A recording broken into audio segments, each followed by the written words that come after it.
From the creepy swamps deep in the heart of Cajun country, I welcome you to Fave 5 from Fans, the podcast where I, Jamie Ray, your humble host, invite a friend of mine to create a list of 5 of their favorite things that we have a shared interest in, be it movies, books, TVs, toys, or really whatever. Next, we sit down to compare and contrast, dissect and disseminate our choices for you, the listening audience.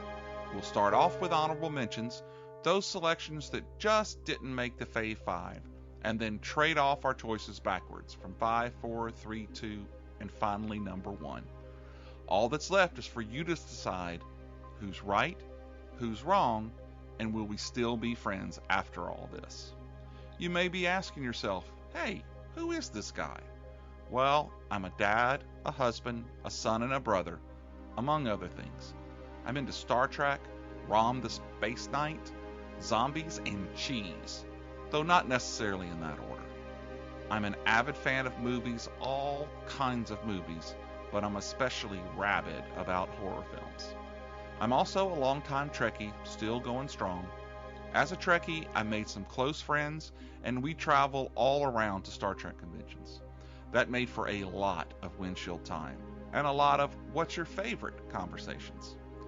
I hope that this podcast can capture some of that fan fervor we had, but this time with a different guest and a different topic each episode. We'll be discussing everything from alien invasions to zombie attacks, from war movies to musical numbers, Edgar Allan Poe to Stephen King, both literary and adaptations. I can't wait to get started, so please sit back, strap in, and get ready for this episode of Fave 5 from Fans.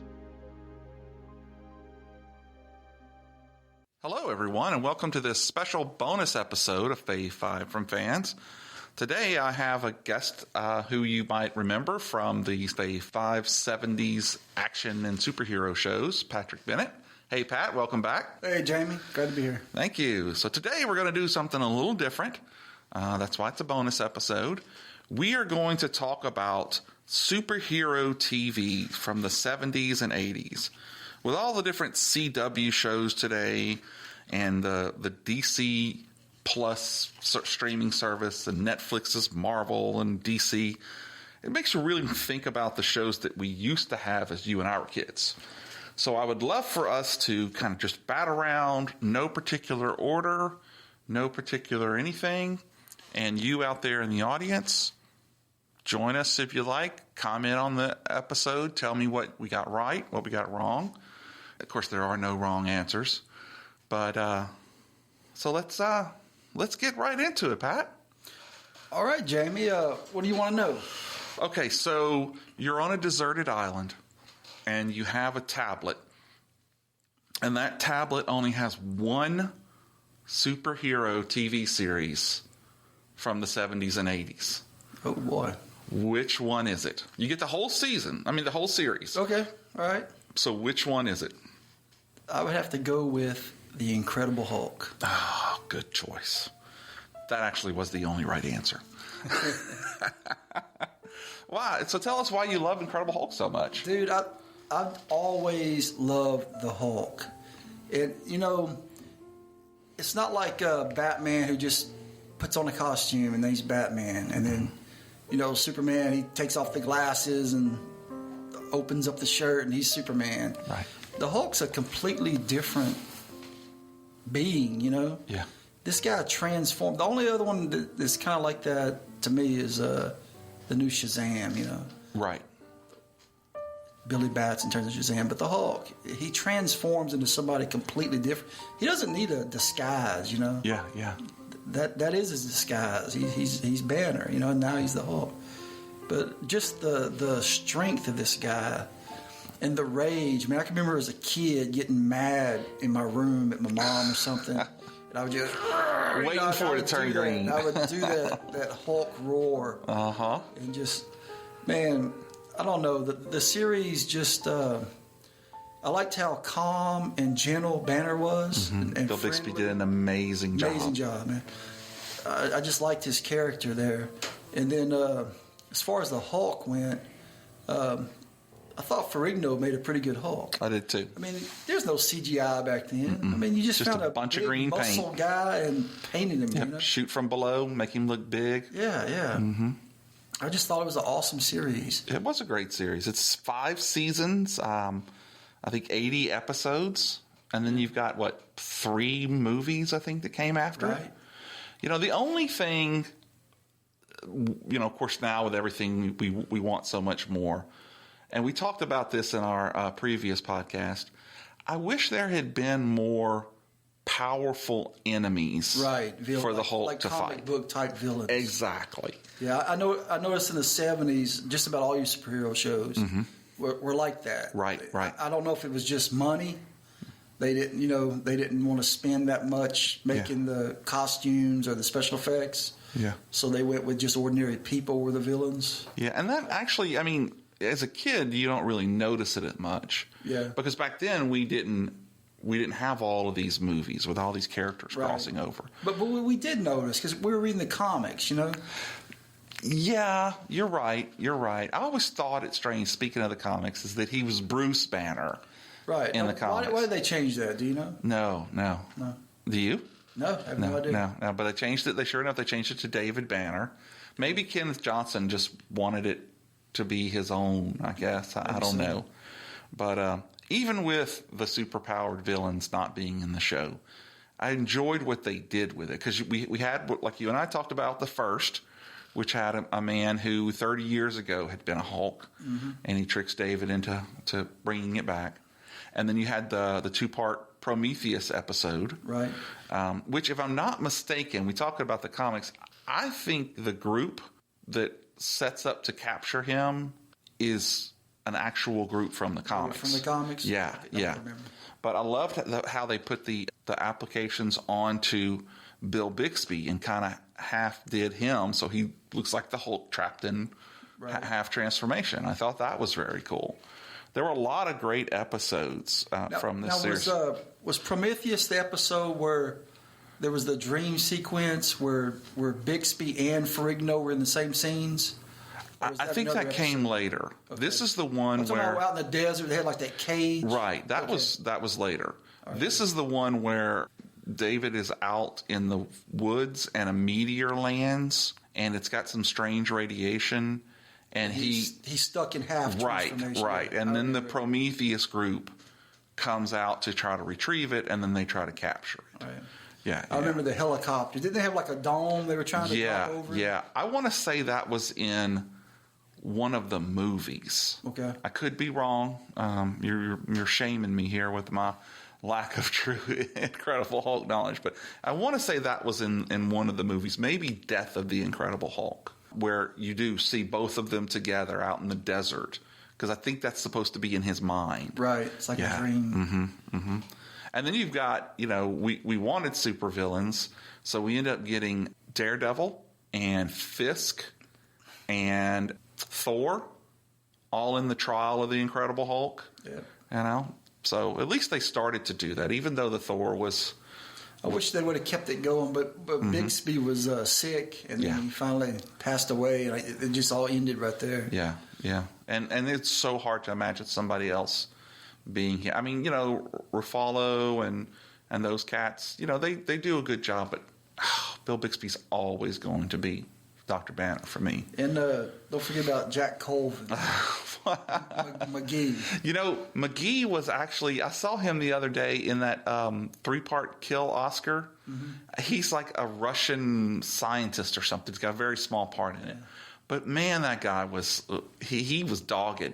He was chasing the Hulk to the ends of the earth. I liked it. It was like a sleazy National Enquirer type of newspaper. National Register, I think it was called. Yeah.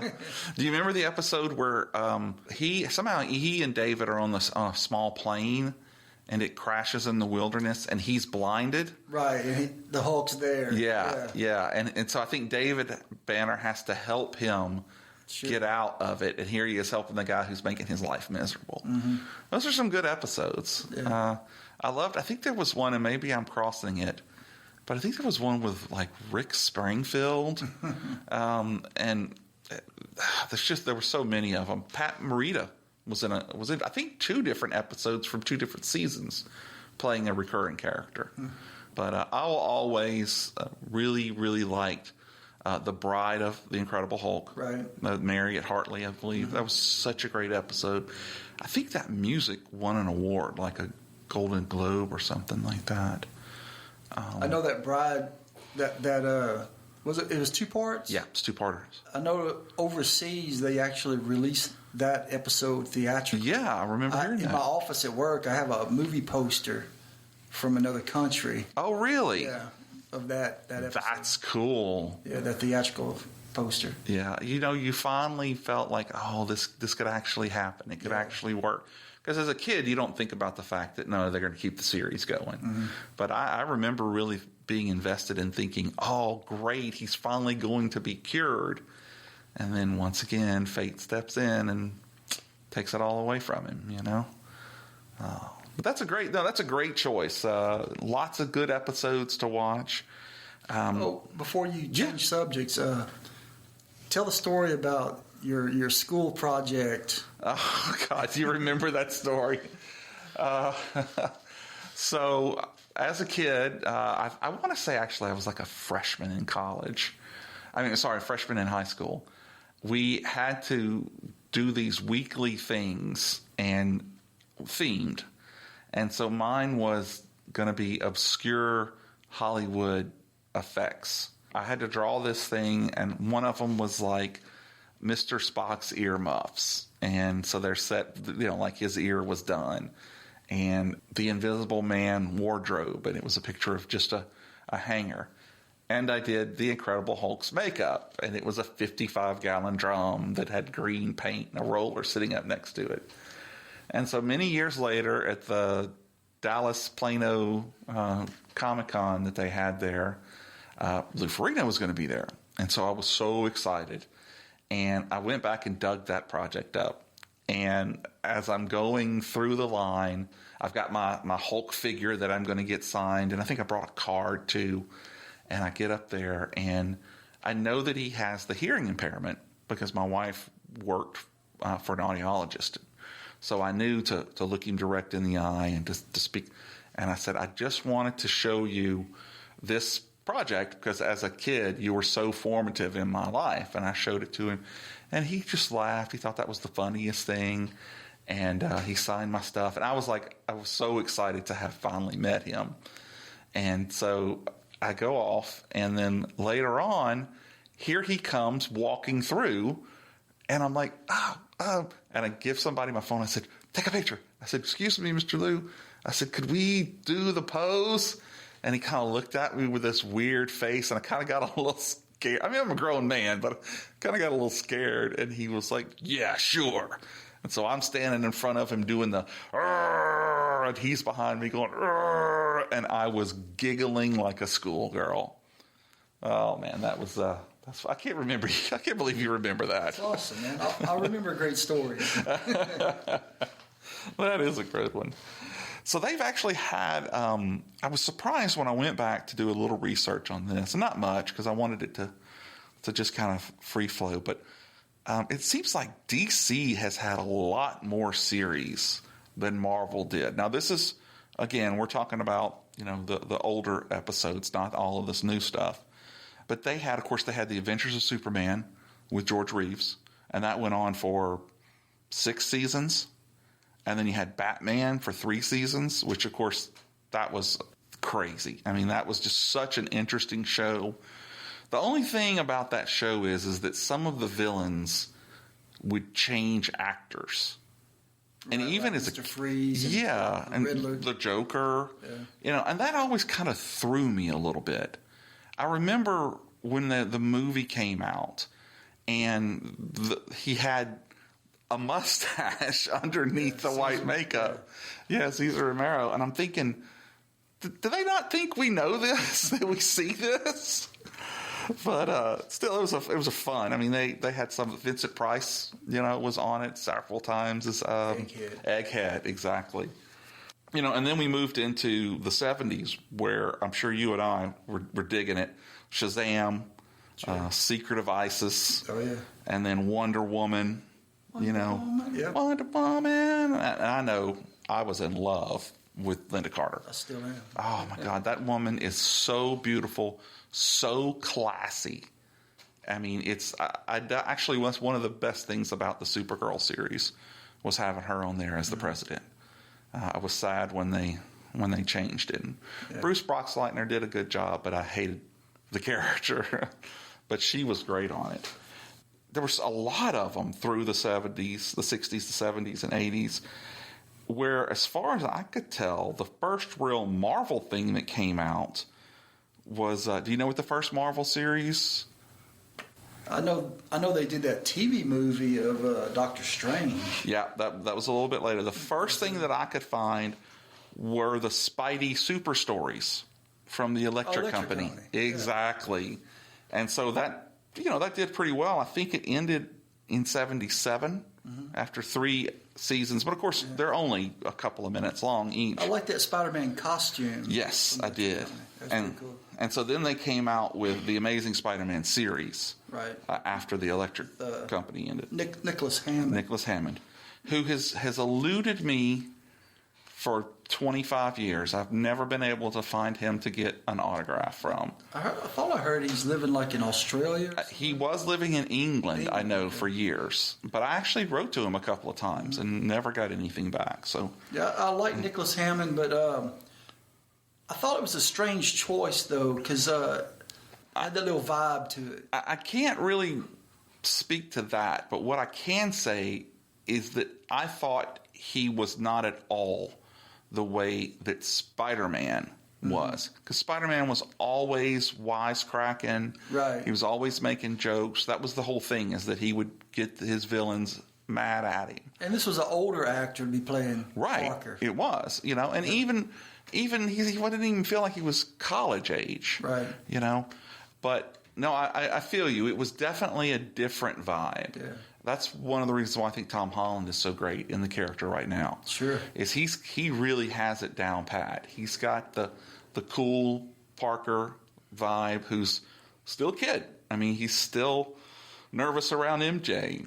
And then when he's Spider-Man, he got the one-liners coming out. So no, I feel you there. I feel you. So they did that, and then of course Incredible Hulk, which we've already talked about, came out. And then aside from some movies and stuff, it was a dry spell until I think 2001 when they did that Mutant X series. And again, I think there were some movies. There was like a Nick Fury movie. You mentioned the Doctor Strange movie. Yeah, that was a strange. That was a strange. Yeah. Intended, but yeah, they've actually put those out on DVD now. That Doctor Strange movie, the effects were horrible. There was hardly no story there. It was just boring. But, of course, the Captain America movies were good. Yeah. I enjoyed those. And they came out on TV, so, I mean, they would kind of be included here. Now, I thought for sure that was going to be a series. I did, too. They sure built it up like it was. I don't know why they stopped. I just didn't like what they did with his costume. Yeah. And changing the shoe. Yeah. But that first one was horrible. Oh, my gosh. The second one looked a little better. Yeah, and it had Christopher Lee in it. I mean, come on, But that helmet, man. I know. Big old motorcycle helmet. I did not get that. Yeah. But it was still cool. I guess because I was, young. I didn't know any better. Yeah. But he had some cool. That motorcycle was awesome. And had the hang glider that would pop out of the handlebars. And that rocking van, man, that was cool. That van was so sweet. That motorcycle would launch out the back. Exactly. But what's about the shield? I thought it was hokey. Even as a kid, I thought it was hokey. That was an odd choice. It looked like a Tupperware bowl. Yeah. And then I think it was in the second one where some old lady is getting milked and he throws and misses it. And when that thing comes back and hits the guy, it's laughable. I mean, It really was laughable. But it was for the time, and we were excited to have it, So let me ask you, as a kid, did you ever do the Spider-Man crawl down the hallway? All the time. That is so funny. And I'll tell you something. When I was a boy, I had allergies. So my parents, when we built a new house, and in my bedroom, they didn't put carpet. Okay. They put down this like linoleum flooring, but it was a brick pattern. Okay. So you know where I'm going with that. I know where you're going. It was like the side of a building. So, man, I would crawl on all fours around my room like I was on this. I would also do the whole Batman with the with the rope. Rope climbing up. Oh, that's funny. So, yeah, I definitely did that Spider-Man crawl. So, in the late 70s, did you end up with the gloves that would have the silly string? I did. Yeah, those are cool. That was a lot of fun. Oh, Now, that series of Spider-Man, it was kind of weird the way his web shooters, it was I know. like a big old giant rope. It Right. Web. And then everything was outside of his uniform, too. I mean, I didn't mind that, but come on, man. Yeah. A big rope, and then you swing like Tarzan. You know, it wasn't... I mean, but then again, like I said, we're just young, so and that's all we had. Right. So we just went with it. It was kind of interesting, too, that some of the episodes, or one of them that I remember specifically, dealt with drug smugglers, like cocaine or something, and coming out of, Asia or something. And I remember thinking, man, that's a little, what is all this drug stuff, Being a kid, not really, getting involved in it. I kind of wish, again, like we talked about with the Hulk, there had been some real villains. I mean, it would be tough to do, say, Doc Ock or something.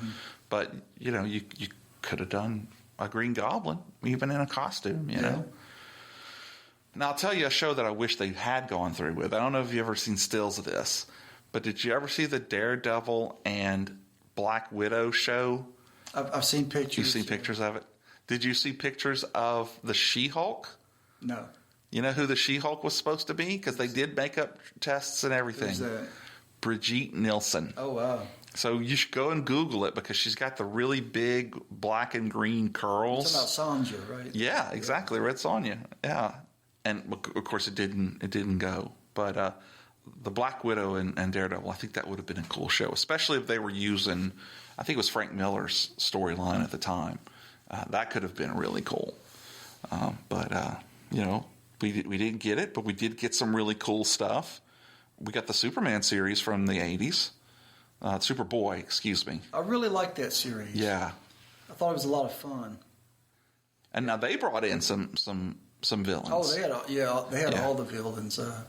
What's the name? I can't pronounce it. It's just Mixelplix. Yeah, Mixelplix. Yeah. They had him. They had Bizarro, Bizarro Superman. They had Lex, of course. Yeah, Lex was in it. And then what was her name? Stacy Haydock? Yeah, she was from Sequest. Yeah, exactly. Yeah, she was a pretty good actress. I'll tell you my favorite. Now there was two different guys that played Superman on that series. One did a season, and then they replaced the actor. Oh, I hate when they do that. I think one was called Gerard Christopher, and then the other one was John something Newton.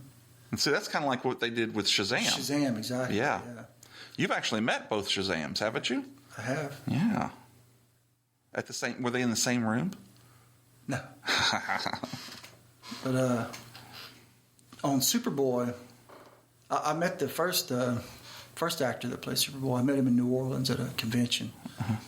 But my favorite episodes, it was either a 2-parter or a 3-parter. It was called the Road Less Traveled or the Road Not Taken, maybe something like that. I don't know if you remember that one. Was that like the It's a Wonderful Life episode? It was kind of like alternate reality. Yeah. And they brought in like dark. It was almost like the what's the Russian Superman? Right. Red Sun. Red Sun. It was almost like a story like that. They had the Superman, like everybody worshipped him and. Right. He was evil and stuff. Right. And then the other road, it was kind of like 3 split alternate realities. See, I don't remember that. That sounds cool. Lana Lang was like a freedom fighter. And it was a like Mad Max type wasteland. Wow. The city was laid ruins. But there was one that had a super boy was all in black leather. Oh, and, cool. Dude, it was cool. You have to go back and watch I will. I'll have to. I didn't know they had that. Yeah, it's pretty cool. Speaking of those alternate realities and stuff, I always looked back to of course, it's a little bit later than the period we're talking about, but it's my show, so we can do it. The Lois and Clark, The Adventures of Superman. Right.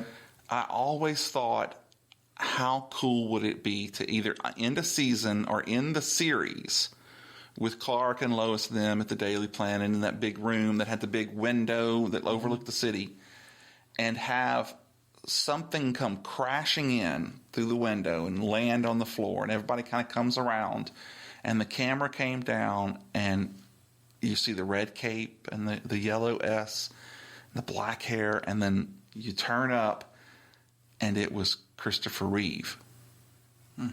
And he's got a different look to him, but he's still Superman. And he looks at Clark and says, "Superman, I need your help. The universe is about to end or something." Yeah. And then it just fade to black. And about bringing in a multiverse. I know. I always thought that would have been so cool. And they're doing that with the Crisis on Infinite Earths right now on the CW. I don't know your take on that, but to me that. It's just a mess. It is a mess. It's too much. Everything's crammed and rushed. Mm-hmm. But, you say it's rushed, but it's actually been a year. So there's been little things that we've seen. And, of course, we won't even talk about Supergirl. We're already of the same mind of that.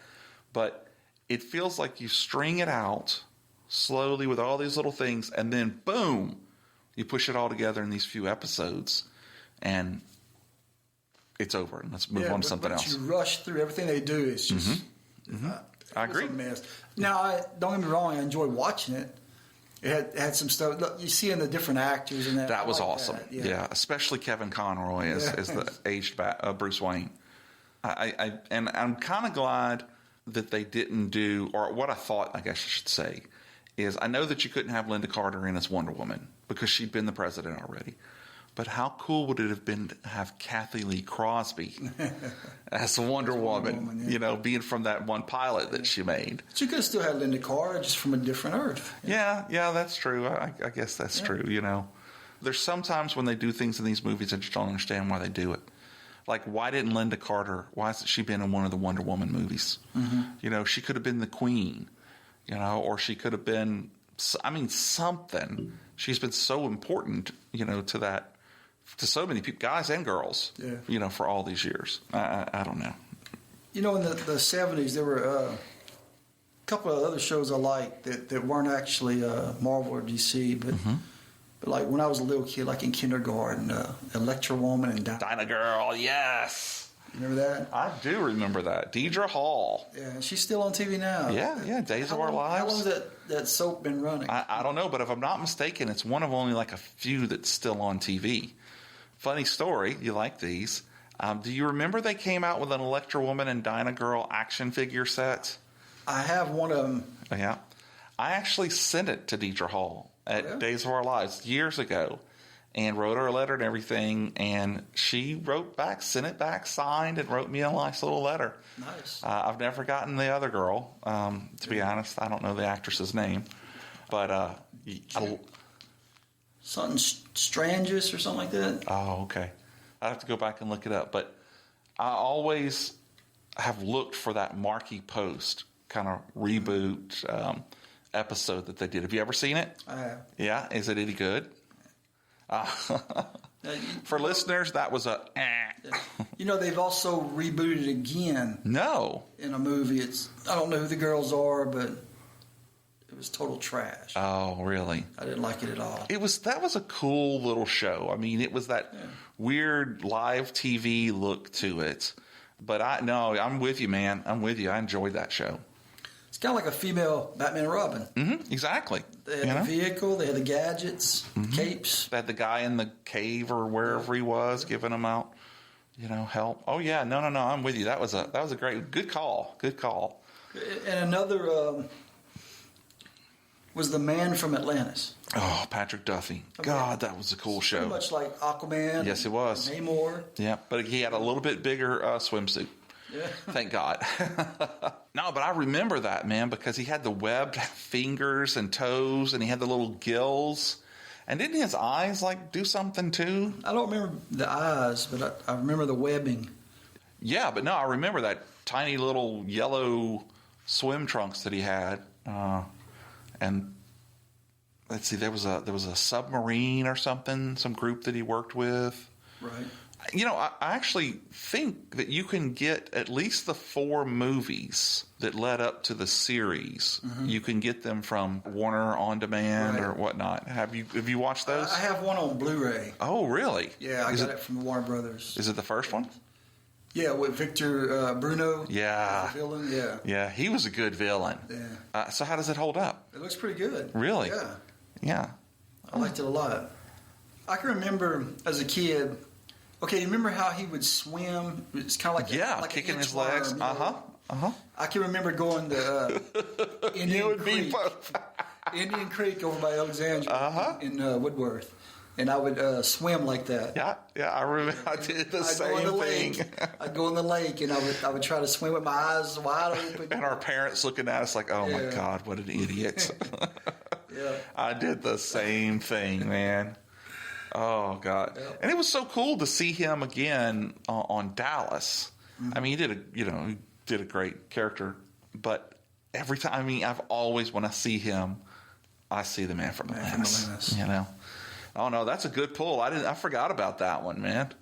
And I really enjoyed the comic book series. It was pretty short lived, but it kind of continued the adventure. And again, they had some kind of ship underneath it's kind of like a sub or something, and they ran into that Victor Bruno guy again. Right. I can't remember what that villain's name was. Yeah, I can't remember. He was just like an evil scientist. Mm-hmm. It was almost like Hitler. He wanted to wipe out everything, the surface, and start over with the elite race. Yeah. And that didn't work out very well. No, that's a good pull. I know the 70's had quite a bit of superhero shows, but it seems like the 80's didn't really have. No, it was kind of dry. Yeah. I mean, really the only thing that I can think of was that Superboy show. Right. Now, cartoons, which we're not talking about today, but there's been plenty of cartoons through these years. So before you get mad at us out there, we know that there was other stuff, but we're just talking about live action TV stuff. Now, I do want to mention my favorite live action superhero of the 80's. Oh, I can guess where you're going to go with this. Greatest American Hero. Yeah, I just watched an episode this morning. The episode where there's a guy called the Belly Burger Man, and the hero ends up getting caught on film, and so they have to trick him into thinking it wasn't Ralph, it was this other guy. Yeah, that was a good one. And I always had wished that they had gone through with that spinoff with the heroine, not the drugs, but the chick. Was that Marky Post too? I don't think it was. Man, for some reason I want to say it was someone like that. Yeah, similar. I don't recognize her as being in other stuff. Yeah, they released that as part of the DVD collection. I remember buying that when it first came out, and I think you can push the front of it and it plays the song. And then they came out with a Migos figure of him, too. Right. Have you met him? I have. Yeah. In fact, the film festival I put on Lake Charles, he was one of the guests there. Oh, really? How was that? It was great, man. I picked him up at the airport, and he was hungry. Mm-hmm. So we went to a pub and just sat around. Sitting with William Catt. Beer and burgers and talking, and the whole weekend I would go pick him up and we'd ride around in my car. I'd show him Lake Charles. Yeah. Did y'all talk about the house and House 2? No, we did not. Oh, we didn't okay. Talk about the house. See, I enjoyed those movies a lot. I thought he was really good in that. I did mention to him, brought up Baby, the Lost Legend. Baby, the dinosaur movie? Yeah. Oh, wow. Well, I haven't thought of that movie. It was Sean Young with him. Yeah. And we also talked about Carrie. Yeah. Oh, he was so good in Carrie. Yeah. He was the prom date. Yeah, that was an awesome show. Now, he made some other movies. I remember one where he's running around like Vietnam with a M60 machine gun or something. Well, that's not House. No, this was called like White Ghost or something. Oh, I don't remember that. Yeah. Yeah. It's kind of like it's supposed to be like Rambo. Oh, okay. Yeah, because that's instantly what I think with him. Yeah. Rambo. That's cool. Yeah, I really love the fact that he gets the costume and loses the instructions. Yeah. You know, but then, like with anything, he eventually gets better at it. Towards the end of that series, he wasn't bumbling. Right. And then I think he figures out how to become invisible. Yeah. And something else. And that was a great cast. Oh, yeah. Connie Selica and Robert Culp. Mm-hmm. He was a great straight man. Yeah. You know, he really, I enjoyed it. And the other cast, you had Michael Pare from Eddie and the Cruisers was in one of the high school kids. Yeah, you're right. You're right. And the girl from V. Exactly. I was fixing to say that Julie. I can't remember what the actress's name is, but yeah. That was a great show. I like that convertible Volkswagen that Connie Selica drove around. Yeah, she was great. I mean, went on for the Hill Street Blues. She was really good in that too. Well, that was really cool. You get to hang out with William Catt. Yeah, it was a lot of fun. That's great. And at that the same festival, I had one of the Shazam actors. Oh, really? Jackson Bostwick. The first one or the second one? First one. The first one. So when I would drive him around, I had both of them in the car with me. No way! 2 superheroes in your car. I've got a picture I took where one's on each side of me. I'm in the middle, and I call that a hero sandwich. That's great. But yeah, that was a good year. I think that was like 2012. Oh, that is so cool. The thing is, Jackson Bostwick, Shazam, he was my guest of honor. Mm-hmm. And I didn't even invite William Catt, but he had produced a film that he also played the villain in, an independent film. And the producers submitted it to my festival. Right. And we accepted it, and we were going to show it. It was actually a superhero movie called Sparks. Oh, cool. And William Catt plays the villain. And a few days later, after we accepted it, we get a phone call from the producers and saying, hey, would y'all mind if William Catt came down and introduced the film and all? Would we mind? Yeah, I'm like, hang on just a second, let me think about it. Yeah, well, sure. You know. Oh my God. Yeah. I'm sure we could work that out. So he was just a bonus that year. I know, that's so cool. It's pretty nice. And they were both cool? Yeah. That's awesome. Pretty cool. Now I would say Bostwick, he's kind of disgruntled a little bit. He was pretty much fired from Shazam. Really? Replaced. So, and to this day, he's kind of still upset about that. Yeah. So I guess I could see that, especially if it was... So he was kind of grumpy a little bit. Yeah. But he still seemed like a nice guy. Well, cool. You get past that, he was a nice guy. What a great experience. Yeah. It really was. I tell you, also, I don't know if you consider this a superhero, but remember Automan? I do remember Automan. Yeah. That was... he was like a hologram. Yeah. He had that fancy car. Wasn't that Desi Arnaz Jr.? Yeah, no, he was the cop. Yeah. Yeah, that was... Yeah, oh man, I remember that. Ball's son. That was just one season though, right? Yeah, that's the one season. Yeah. That's kind of when Manimal came out. Manimal? There's another superhero. Yeah, that's another one. Oh, yeah. That was cheesy, man. That was. I remember different animals he would turn into. There was that panther. Was it a hawk or something? I think so. Yeah, I remember in one episode he turned into a bear. That's funny. And then Street Hawk. Street Hawk. That was a good one. Yeah, and you know how I love Evel Knievel. So well. That was like Rex Harrison. Knight Rider on a motorcycle. Yeah. Rex Smith. Yep. That VJ or whatever. DJ. Get some great shows back then. Yeah. And then of course. Now Rex Smith played Daredevil in one of those. Right. He played it in the Trial of the Hulk. Yeah. Exactly. Yeah. And so of course you've got Misfits of Science. Courtney Cox. Yes. Man. And especially back then. Yeah. Oh, that was a fun show. It was. And everybody on there was pretty well known. Like you had Dean Martin's son. Mm-hmm. You had the Peter Hall guy that played Harry and the Henderson and the Predator. Right.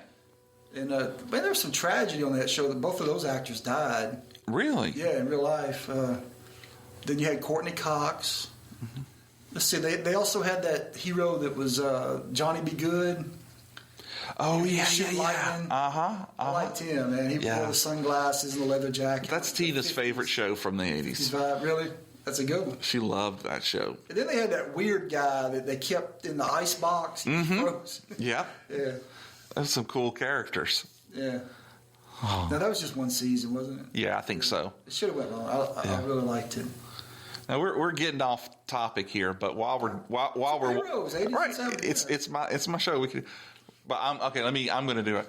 Another show that I really liked was Otherworld. I remember that. You remember that show? That was a good show. I think Mark Leonard was the main bad guy, where a family ends up going through some kind of space-time rift. I think they went like a pyramid or something. Was that it? Okay. They were on vacation in the desert, and they went in a pyramid, and it sends them through another reality or something. To another world. Yeah, another world. Yeah, and they were just trying to get back. Oh, yeah. That's pretty cool. That was a cool show.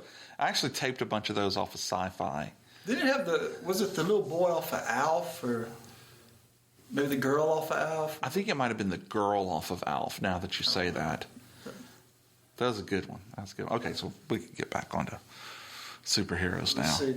Now, I don't know what you consider the superheroes. Like, I mean, Knight Rider, I wouldn't consider that a superhero. Yeah, but it's a great show, though. Airwolf, same Street Hawk, all that. They're just good action, adventure. Yeah. So if we're going to do that, we have to, of course, say A-Team. Yeah. Yeah. But I wouldn't necessarily call them superhero. Even $6 Million Man, I wouldn't call him a superhero. No, I agree with you. That's why I haven't named it up to this point. You know? Exactly. It was more of a science fiction. So you agree? Yeah. I think a hero, you have a power. Right. And you wear like a cape or something, some kind of costume. Yeah. Or you've got an alternate identity. Yeah. So I mean, 70s and 80s had a lot of great shows like that. They did. You remember The Powers of Matthew Starr? I do, with Louis Gossett Jr. Yeah. Now, I don't know why they changed the title of it. I remember I was in probably 6th grade. You remember the Weekly Reader? Mm-hmm. In the Weekly Reader, they had like a 2-part spread. Yeah. The Powers of David Starr. Well, they changed it to David Starr? That was the original title. Oh, okay. And then when it came out on TV, man, I was so looking forward to it. Right. It showed Peter Barton in that white alien costume, and Louis Gossett was next to him, and Amy Smart. Oh my God. When I saw her in Friday the 13th Part 2, oh God, she had my heart. Now, well, if we're going to go down this road, talking about aliens, we can't forget about The Phoenix. Right. With Jared Scott. Mm-hmm. Yeah, Justin Scott, excuse me. Yeah. From Wrath of Khan. From Wrath of Khan! Oh, man, that's such a good actor. I enjoyed that. And then, of course, there was Starman. Starman? Yeah. That was the guy from not the Top Secret, the Airplane movies. Yeah, I remember that. And I think the B-Box guy from Police Academy was in that, too. I don't know if he was a recurring character or what, but I remember there was an episode where he was in it. I think so. Of course, it might be the Mandela effect working. Yeah. What about that kid's My Secret Identity? Had the kid from... I know the show that you're talking about. Jerry O'Connell? Yeah, I never saw that show. I watched it much later. Oh, really? Yeah, I didn't watch it when I was growing up in that. I watched it a lot later. Yeah, see, I didn't see that one, and I also didn't see the one about the little girl who was a robot. Yeah, I remember that. Yeah. I don't know if it was because that was on a different network, because in Alexandria, we didn't get Fox until after I had moved out. Mm-hmm. Like, I don't think it came until after after 1990. Yeah. So it might have been on one of those or something, but I don't ever remember it playing.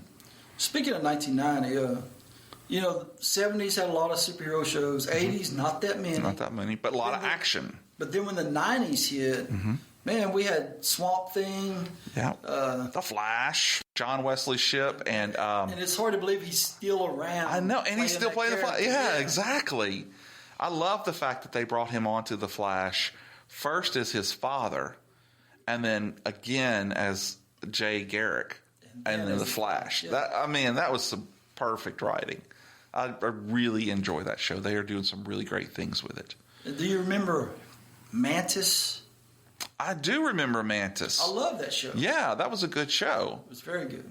Yeah, that was. I want to say it was Joe Morton, but I know it wasn't. Carl Lumbly. That's it. Did I ever tell you I met Joe Morton? No. Yeah, we were in Pasadena. And it was night, and we were on the street, and we're waiting for the light to turn so we can go through the crosswalk. And I look left to make sure nobody's coming, and I look right, and there's Joe Morton. And I'm like, holy crap. So I regain my composure. And then I'm like, good evening, Mr. Morton. How are you doing? And he kind of looks at me and says, good. How are you? I'm like, doing well, sir. It's a beautiful night tonight. Yes, it is. And the light changed, and I walked across the street. End of story. I'm sorry, that was stupid.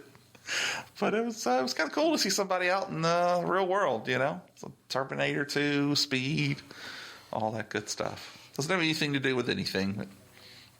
Oh, I was going to ask you if you remember from the 70s. I can't remember the titles of them, but I've searched for them before, and I found one of them. But there's 3 made-for-TV superhero movies.